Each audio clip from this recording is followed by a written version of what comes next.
Et donc j'ai les deux interlocuteurs rêvés pour parler de tout ça. Erwan Tison, salut Erwan, directeur des études de l'Institut Sapiens, et Denis Ferrand, salut Denis, bonjour, directeur général de Rexecode. Bon, oui, donc l'histoire du décret du 23 décembre, encore une fois, je vais être un tout petit peu, pardon messieurs, mais un tout petit peu pédago, parce que c'est vrai que, en fait, je m'en suis rendu compte hier soir, on avait été un peu vite en besogne, c'est peut-être notre défaut d'ailleurs de temps en temps, tellement on baigne dedans. Donc vous savez qu'il a été voté d'ailleurs une réforme de l'assurance chômage qui va essayer de lisser le niveau d'indemnisation et la durée d'indemnisation en fonction des indicateurs macroéconomiques. Indicateurs macroéconomiques, d'ailleurs, on pourra en dire un mot, qui restent à définir. C'est compliqué, parce que le taux de chômage en lui-même peut être considéré en fait comme un indicateur attardé. Vous prenez la situation actuelle aujourd'hui, elle est excellente sur le front de l'emploi, et pas du tout à fait sûr que ce soit le bon indicateur pour la solidité de l'économie française. Donc, lisser le niveau d'indemnisation et la durée d'indemnisation en fonction de la conjoncture. La loi a été votée, les décrets sont donc écrits par le ministère du Travail, et qu'est-ce qu'on découvre le 23 décembre, alors que la durée d'indemnisation devait bouger de plus ou moins 25%, en fonction de ce qu'elle est aujourd'hui, on découvre qu'en fait, si le taux de chômage tombait à 6% de la population active, la durée d'indemnisation serait réduite de 40%. C'est, alors très très dur, et c'est, on en parlait hier, un petit peu absurde, parce qu'on est très très loin de 6% de la population active, et d'un taux de chômage à 6% de la population active. Les syndicats, tout de suite, ont découvert ce décret, et donc Laurent Berger, je vous montrais le tweet hier, parle de déloyauté absolue.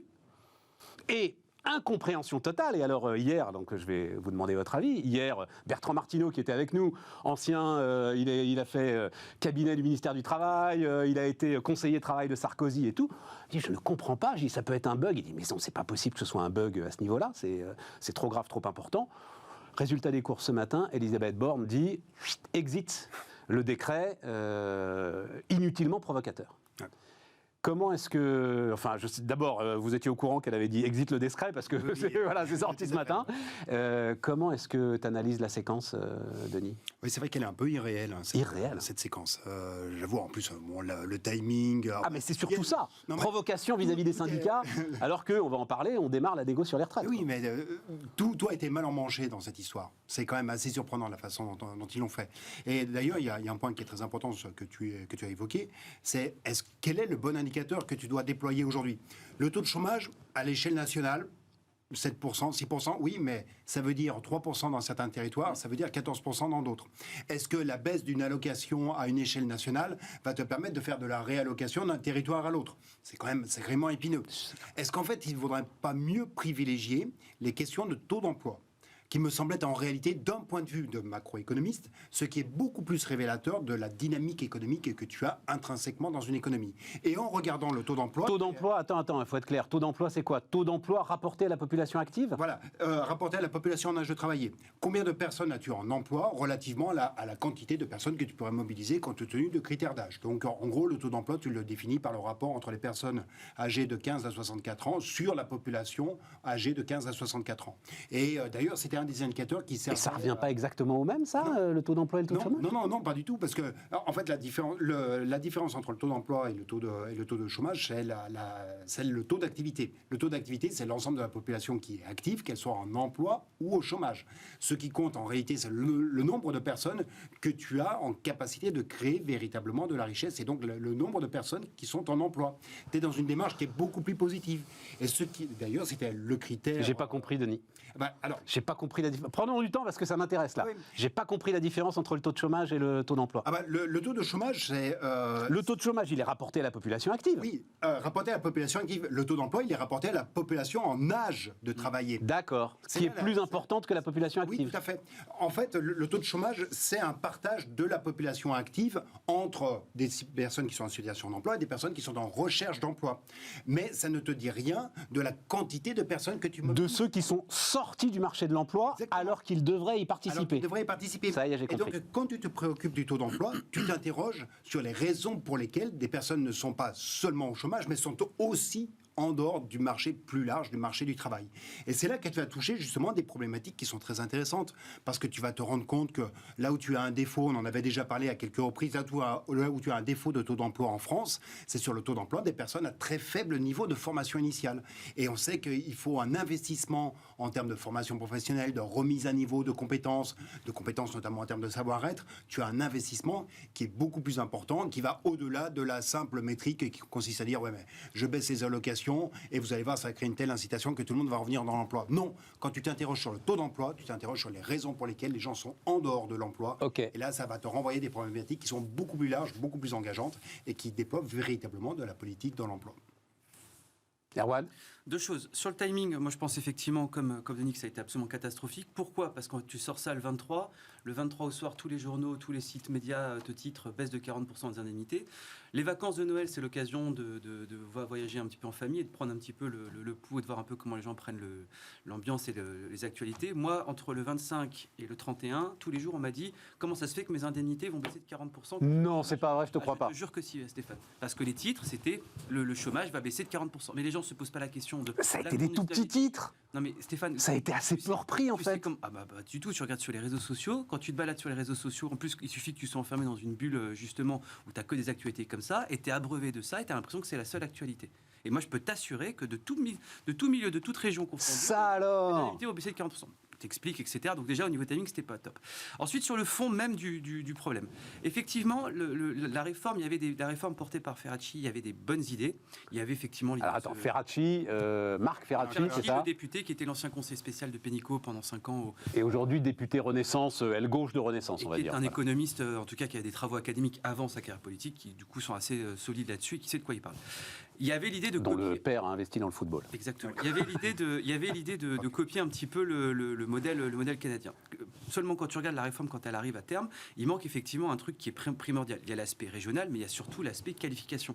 Quand tu as un taux de chômage de 2,9% pour les personnes qui sont Bac plus 5 et de 11 à 12% pour les personnes qui sont niveau moins BEP, et ben dans ces cas-là, comment est-ce que tu vas expliquer aux personnes qui sont déjà frappées d'inemployabilité que leur allocation va baisser parce que ceux qui justement ont un Bac plus 5 ont déjà retrouvé un emploi ? Ça marche pas. C'est pour ça qu'il faut absolument que le gouvernement, s'il veut inverser la vapeur, il change. Parce que quand même, attends, je t'arrête un peu là-dessus, parce que cette histoire... on en parlera demain, je vous donnerai la statistique exacte demain. Le regard sur les chômeurs s'est durci. Oui. Il y a un certain nombre d'études là qui montrent que, et notamment du côté des... Il y a eu 2 sondages avant les vacances qui disent 70%. Non, c'est les enquêtes de Pôle emploi régulières. Ah oui. Et notamment du côté des ouvriers, du côté des sous-qualifiés, le regard s'est durci, et vraiment durci, en mode les mecs se bougent pas le cul. Voilà. Et s'ils sont toujours au chômage, globalement, c'est de leur faute. Ouais, mais là... Et quand tu vois aujourd'hui quand même le volet de formation disponible, tiens, il faudra qu'on parle un jour de territoire zéro chômeur, des choses comme ça, et tout, de ce qui est mis en place, des dizaines de milliards qui sont déversés, tu te dis que peut-être quand même à un moment jouer sur la durée d'indemnisation, y compris pour les sous-qualifiés, y compris pour ceux qui sont loin de l'emploi, il y a peut-être quelque chose à faire. Oui et non, 2 choses. Déjà, la DARES nous dit qu'il n'y a que 7% des chômeurs qui le sont de manière volontaire, on va dire, dans ces études. 7%, c'est un seuil à peu près incompressible qu'on a depuis 15 ans. Donc on est loin, tu vois, du mythe du chômage volontaire. Et c'est un libéral qui dit ça. Deuxièmement, sur toutes les aides en formation, etc., est-ce que quand tu as été voir un CFA il n'y a pas longtemps, tu as été voir un centre de formation, tu as été voir justement quelque chose pour les demandeurs d'emploi, ça a été extrêmement simplifié par la réforme Pénicaud en 2018. Ouais. Mais par contre, on ne te propose absolument rien en termes d'ingénierie qui correspond soit à tes compétences, soit à ta capacité à apprendre. Quand tu as 50 ans, je peux te dire, je l'ai vu de manière empirique, quand tu as 50 ans, que tu es une caissière qui perd son boulot parce qu'obsolescence des compétences, etc. Qu'on te dit, écoutez, vous allez repartir dans un parcours de 3 ans pour faire une licence professionnelle en comptabilité, l'équivalent en cours du soir, et basta, que tu dois te replonger dans des tableaux croisés dynamiques, dans des investissements manuels, etc., ça ne sert strictement à rien. Quand tu es caissière à 50 ans, tu as des compétences tacites que tu as développées dans le cadre de ton emploi, qui ne sont pas sanctionnées par un diplôme, tu te dois de les réemployer. Et ça, cette ingénierie-là, elle est faite par quelques boîtes qui malheureusement ne peuvent pas être partout et qui souvent ne sont pas mis en lien avec Pôle emploi. Donc ça, il y a un problème effectivement au niveau de la formation, c'est qu'on fait de la quantité et pas de la qualité. Et donc du coup, on se retrouve en fait avec des gens qui sont au chômage parce que du coup, ils n'ont pas la qualification, ils n'ont pas en fait l'effet de signal qui dit qu'ils ont les certaines compétences attendues en face. Enfin, tu sais comment ça fonctionne. Et malheureusement, ces personnes-là végètent au chômage. Et qu'on casse la durée d'indemnisation de 8, 10 mois, 11 mois, 12 mois, 24 mois, peu importe, ça ne changera rien parce que ces personnes-là, au bout de 3 à 6 mois, ça a été renseigné par les études de Stéphane Carcio à l'OCDE, au bout de 3 à 6 mois, ces personnes-là, elles ont leurs compétences qui commencent à diminuer. Et donc, du coup, si jamais tu les réemploies pas dans les 6 mois, les compétences diminuent, les compétences s'érodent, elles perdent en savoir-être, en savoir-faire. Bon. Et donc, du coup, Non, j'entends, hein, Erwan. Sauf que le sujet, c'est que tu n'as pas besoin de comptable aujourd'hui. Le sujet, c'est que tu as besoin de serveurs dans les restos. Non, mais ça, je suis d'accord. Mais Et alors, que ça, dans ces cas-là, c'est une compétence que tu peux quand même acquérir très, très vite. Oui, mais le problème, c'est qu'en termes de formateurs, tu as beaucoup plus de formateurs qui sont capables de faire des formations en comptabilité que des gens qui sont capables de faire des formations en CAP cuisine ou en restauration. Ça, c'est aussi un fait, parce que malheureusement, on a mis beaucoup d'argent dans la formation professionnelle. On a fait, en termes de façade... Je suis pas sûr que tu aies besoin d'un CAP aujourd'hui pour aller travailler dans un resto, pour aller bases en termes l'hôtellerie, restauration, etc. Un CAP, tu le passes en 3 Et mois. tu crois pas que le patron du resto, il te le donne tellement aujourd'hui, il a besoin de trouver du monde? Dans ces cas-là, le patron, il va te dire très bien, mais donnez-moi la capacité d'investir, de faire un plan de formation. Or, la réforme de 2018, elle a créé une double cotisation. Tu cotises quand tu es une entreprise de moins de 50 salariés, tu cotises justement ta cotisation formation. Et de l'autre côté, si jamais tu veux faire un plan de formation personnalisé, on te dit que tu n'as pas le droit, donc du coup, ton OPCO te le bloque, donc du coup, tu te dois toi-même de le financer. Donc tu finances 2 fois la formation. OPCO, les offices... C'est les organismes prélèveurs. Alors avant, c'était les OPCA. Bref, c'est eux qui collectent le pognon de la formation et sont censés le redistribuer. C'est les maîtres, c'est les vannes sur la formation. Donc du coup, quand tu es un petit patron de ton petit restaurant, tu cotises 2 fois, tu te dis, bon, bah, dans ces cas-là, soit je vais prendre quelqu'un de formé, je vais le payer plus cher, soit je prends personne et je ferme 5% de mes capacités. Intéressant, hein? Ouais. Oui, tout à fait. Vraiment, il faut rentrer dans cette mécanique, dans cette microéconomie de la formation. Et c'est pour ça que... Mais c'est une microéconomie à combien? À 50, 60 milliards d'euros par an? Parce que c'est une microéconomie qui est sacrément macro, quoi. En plus, ça, voilà, c'est des dizaines de milliards à chaque fois, quoi. Il faudrait 3 fois plus. Mais il faudrait 3 fois plus. Au Danemark, c'est 4 ou 5 points de PIB. Bon, Danemark, la formation professionnelle est constitutionnalisée. Hein. C'est l'article 8 ou 9 de leur constitution, droit à la formation tout au long de la vie. Mais eux, ils ont... la Suède, c'est pareil. La Suède, ils sont à 7 ou 8% de points de PIB en dépenses de formation. Nous, et encore, on passe péniblement parce que on est, dans la moitié des dépenses de formation, tu as les allocations. Hein. Donc, tu n'as pas des dépenses de formation en termes d'ingénierie et de logistique. Donc, en fait, quand tu regardes les dépenses pures et dures de formation, c'est-à-dire en termes de structure, en termes d'accompagnement, de financement des formateurs, etc., c'est peanuts. Hein. On est un des derniers pays d'Europe là-dessus, malgré la très bonne réforme de 2018. Oui, on met beaucoup de... C'est pour ça que, si tu veux, au regard de ce que vient d'évoquer Erwan, la métrique avec un taux de chômage à 6%, mais non, c'est de la métrique qui part totalement d'en haut et qui, au total, ne renvoie à aucune dimension pratique. Parce qu'effectivement, je ne suis pas certain que ton chef d'entreprise dans la restauration, il va trouver beaucoup plus facilement quelqu'un parce qu'on sera passé à 40% d'abattement de la cotisation. Donc, c'est vraiment une politique qui est globale et malheureusement, en la traitant uniquement par des indicateurs, on passe à côté de l'essentiel de...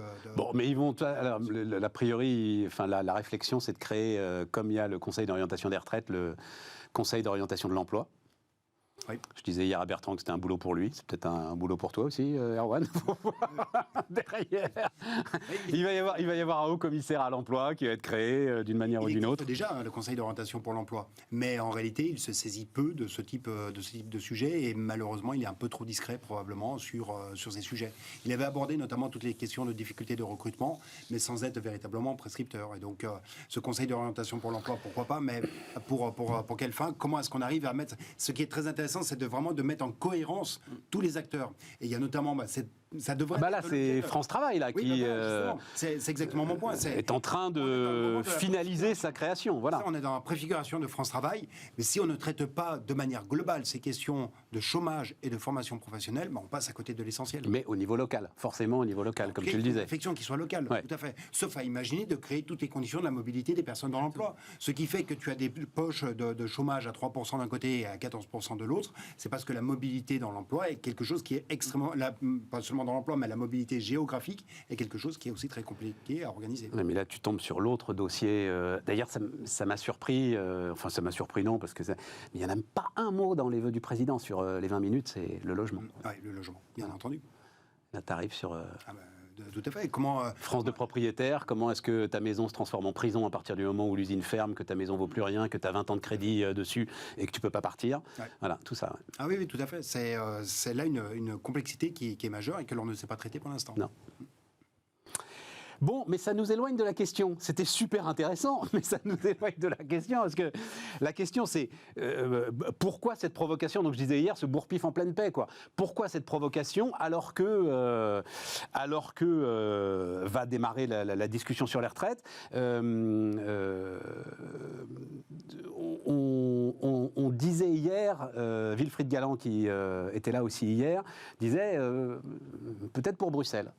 Peut-être pour... voilà, bon, c'était Oui, l'explication qui était donnée. En même temps, ça ne devait pas être la bonne puisque Elisabeth Borne... Il faut bien essayer de raconter une histoire, il faut bien essayer de construire un rationnel face à quelque chose qui paraît quand même sacrément irrationnel. Et enfin, j'aimerais bien qu'on puisse remonter à un moment, qu'on puisse refaire la genèse de cette histoire. Voilà, après, tu sais, voilà, entre le machiavélisme, on le disait hier aussi, entre le machiavélisme et la connerie, je choisissais souvent la connerie. Moi, c'est Alain Madelin qui m'avait dit ça le premier. Il paraît que Michel Rocard l'avait dit avant lui, mais bon, voilà. C'est entre la bêtise et le complot qu'il disait Rocard. Entre la bêtise et le complot? Oui, c'est toujours la bêtise. C'est toujours la demande moins d'intelligence que non, là, j'hésite un peu pour tout vous dire, parce que pour enchaîner, à la limite, enchaînons sur la dette, et puis on parlera des retraites après la pause. Si c'est pour Bruxelles, alors, je voyais Bruno Le Maire hier soir, je regardais Bruno Le Maire à la télé hier soir, qui était parce que sur la réforme des retraites, on lui disait aussi, mais vous faites ça pour Bruxelles, machin, il était remonté comme une pendule, mais pas du tout, nous sommes indépendants, machin et tout. C'est le retour de la dette quand même, là, 2023, comment est-ce que tu vois le truc, oui, Denis? Le retour de la dette, c'est quand même déjà 2022, hein, c'est surtout... Enfin, 2022, ouais, mais on n'a pas trop payé 2022, alors effectivement, il y a cette bouffée de fièvre sur les taux, sur quoi? Sur le mois de décembre, pas beaucoup plus, quoi. Oui, mais en fait, tu as deux choses. Déjà, tu as la première étape qui a été la première étape d'augmentation de la charge de la dette qui est liée à la dette indexée sur l'inflation. Bon, bah ça, c'est l'histoire de 2021, mais surtout de 2022. Mais tu te prends quand même pas loin de 18 milliards d'euros d'intérêt en plus du seul fait de la dette indexée, qui représente grosso modo 10% de l'encours de la dette totale. Comme elle est indexée sur l'inflation. Tu as eu ça, c'est 18 milliards? Non, 18%, c'est 10% de la... Oui, c'est 18% d'augmentation de charges d'intérêt sur l'année 2022 par rapport à l'année 2021. Et donc, dans ces 18 milliards, t'en as, je crois que c'est 17 qui viennent de la dette indexée. En tout cas, c'était les ordres de grandeur que l'on a. D'accord. Ce qui fait que jusqu'à présent, tout ce qui n'est pas dette indexée n'a pas véritablement participé à la remontée des taux. Pas encore. Mais c'est en train de changer. Voilà. Parce on s'était amusé à faire un petit calcul qui consistait à dire, imaginons que toute la dette qui vient à échéance jusqu'à fin 2023, tu dois la remplacer aujourd'hui avec les taux d'intérêt d'aujourd'hui. Et d'ici 2023, vont tomber des dettes à une échéance de 30 ans, qui avaient été émises il y a 30 ans, des dettes qui avaient été émises à 10 ans. Et donc, imagine que tu t'endettes sur les mêmes maturités. Aujourd'hui. Eh bien, on avait à un moment un espoir de ce qu'on avait encore un petit délai de grâce, c'est-à-dire que de la dette ancienne avait été émise à des taux qui étaient très élevés. Oui. Maintenant, c'est fini. C'est-à-dire que même en pondérant de la maturité, si tu devais tout remplacer par des titres de même maturité, eh bien, tu te retrouves avec un taux moyen pondéré des maturités qui se trouve supérieur à celui de la dette qui vient à échéance d'ici la fin 2023. Pas la dette des 2 dernières années, Denis. non. Ouais, on est d'accord. Mais la dette des 2 dernières années est anecdotique au regard de l'énorme stock. Tu prends toute la dette de moyen terme qui va venir à échéance et tu la remplaces tout de suite aujourd'hui par des émissions que tu fais maintenant. Tu te retrouves à porter un taux d'intérêt plus élevé. Sachant que celle qui roule, alors j'ai découvert ça hier, c'est-à-dire on a un taux de maturité moyen de la dette française entre 7 et 8 ans, c'est à peu près ça, plutôt 8. Sauf que celle qui roule et qui a commencé beaucoup à rouler 2008-2009, 9 et 8, 17, voilà. 2024, 2025, on va arriver effectivement là sur des échéances de remboursement, non, parce qu'on la rembourse jamais vraiment cette dette, mais en tout cas il faut la faire rouler, il faut la faire rouler, qui vont être des échéances importantes là, effectivement. C'est 270 milliards qui doit être émis en 2023 pour ce qui avait été annoncé. Alors le calcul de Natixis qui intègre effectivement la dette, c'est 270 milliards de nouvelles dettes, mais comme il va falloir en faire rouler une bonne vingtaine. On est sur, Natixis disait 290 milliards pour la France. Avec donc le remboursement d'obligations arrivées à échéance. Voilà. Les besoins de financement vont progresser de 5% en zone euro en 2023, dit Natixis, pour un montant total de 1200 milliards d'euros, sans le concours de la Banque Centrale Européenne, a priori. Exactement, puisque c'est à partir de mars qu'elle va commencer à ne plus réinvestir l'intégralité des titres qu'elle porte actuellement et qui viennent à échéance. Voilà. Et avec aussi un autre aspect qu'il ne faut quand même pas oublier. Ça fait une équation qui est un peu celle du boulanger. Bonne année. Bonne année, oui, voilà, c'est ça. Sur l'aspect de financement, en réalité, quand tu interroges notamment les gros porteurs de titres, que sont notamment les assureurs, quand tu les interroges, ils te disent en fait, c'est pas tant le niveau des taux qui est problématique que la vitesse à laquelle se fait la remontée. Et on sait tous, l'année du crack obligataire, c'était 1994, le dernier crack obligataire. En fait, quand tu regardes l'évolution des taux que tu as eu au cours de l'année 2022, elle a été plus rapide que l'évolution des taux que tu as eu au cours de l'année 94. En gros, on a fait 300 points de base en plus entre le début et la fin de l'année. Et en fait, c'est cette vitesse de déplacement qui crée des gros problèmes parce que tu as une baisse de la valeur de tes obligations qui est extrêmement forte. C'est moins 20%. On en avait déjà parlé. Tout à fait. Je me souviens. Tu as moins 20% de valeur de tes obligations en plus. Et en moins, pardon, que tu dois retrancher. Alors, bien entendu, un assureur, il va porter jusqu'à l'échéance pour l'essentiel. Mais si jamais il y a une demande de liquidation de plus en plus importante de titres par les porteurs de parts, et bien à ce moment-là, il va devoir constater, cet assureur, une perte sur des liquidités qu'il porte. La grosse inquiétude, c'est d'avoir, non pas un bank run, mais d'avoir un insurance run, d'une certaine manière, avec des liquidations qui pourraient intervenir. Et ce qui fait que, de notre point de vue, en fait, la question est... c'est là où quand même... Non, mais il faut dire un mot quand même, Denis, là-dessus. C'est là où la puissance de notre secteur bancaire et assurentiel est quand même une garantie. Ça nous prémunit. Voilà, ça nous prémunit Oui, d'une réelle panique obligataire oui, tout à fait. sur la dette française. Je ne pense pas qu'il faille l'exagérer. C'est simplement un risque qu'il faut avoir présent à l'esprit. Ce qui s'est passé pour la Grande-Bretagne. Exactement. C'est exactement le cas des fonds de pension britanniques qui se sont retrouvés en fait face à des appels de marge où ils n'ont pas eu d'autre choix que de liquider des titres, mais qui étaient totalement décotés. Tout à fait. Et donc, de constater de la perte face à laquelle la Banque centrale d'Angleterre a dû intervenir. Donc, mais je ne pense pas qu'il y a un risque qui soit majeur, mais en revanche, pour moi, le thème de 2023 va vraiment être le thème de la liquidité.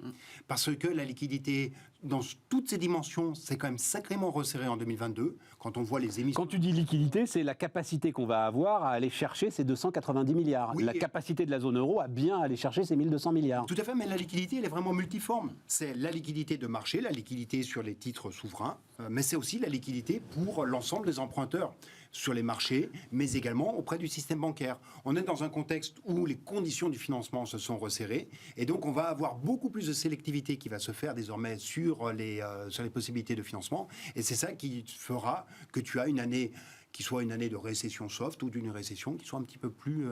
Et ça, je te donne la parole, Erwan, évidemment, juste dernière question, et ça, pour la France, c'est quand même en partie lié aux décisions que le gouvernement va prendre, aux signaux qu'il va envoyer d'une forme de rigueur dans la tenue des comptes. Oui, tout à fait. Ça va tenir. Ça va être un élément qui sera... Ça va être un élément. Erwan. Tu parlais de l'absence de logement dans le discours du président de la République. Ouais. Il y a eu complètement une absence aussi de la gestion des comptes publics. Moi, je suis assez effaré de tout ce que vient de dire Denis avec brio comme d'habitude, mais c'est effarant de voir qu'on n'a aucune réflexion là-dessus. Au contraire, on continue d'avancer des chèques. Là, tu t'absentes une semaine, tu coupes la clé pour une semaine, tu te rends compte qu'il y a 2 ou 3 nouveaux chèques. C'est ton confrère François Langlais qui fait une chronique dessus, je crois, sur tout ce qu'il a le droit.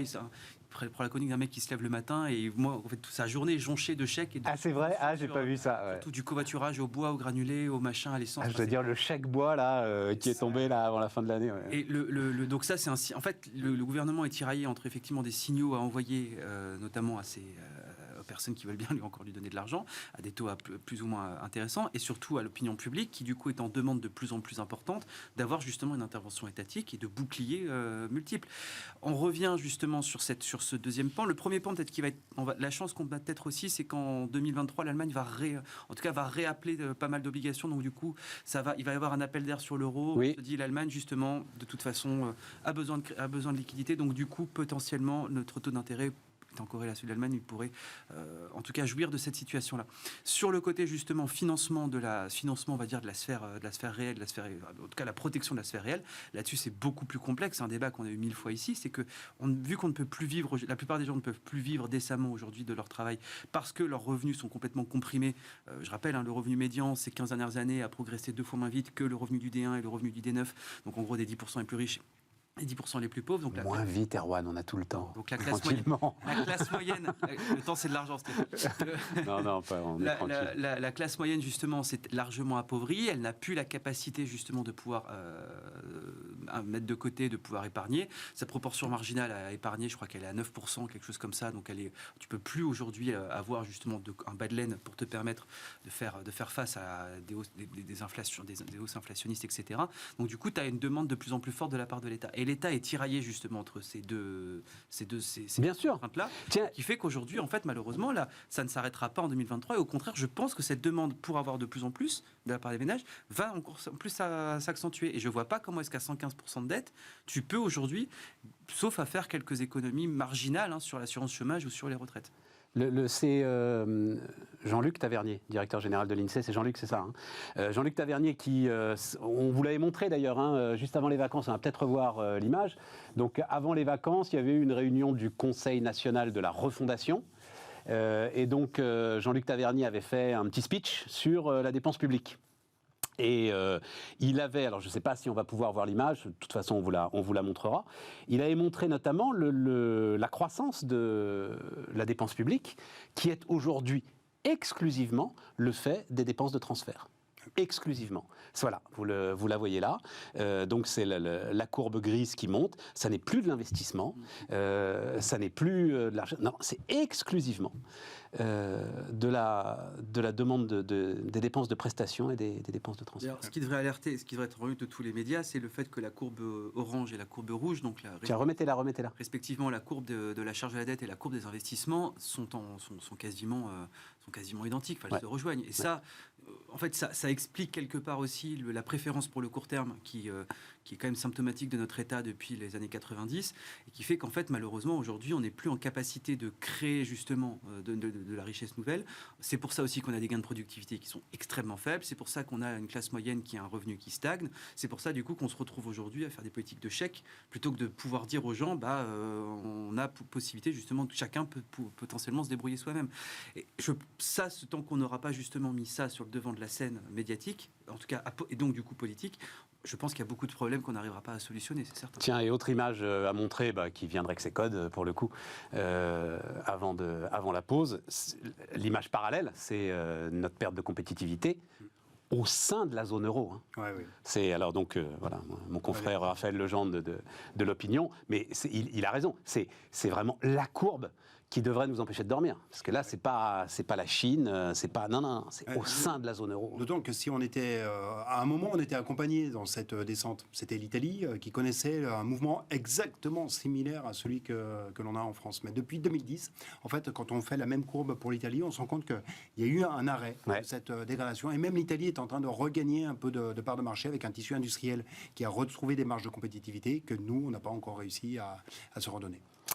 Bien, on va marquer une pause et puis on va reparler des retraites dans un instant.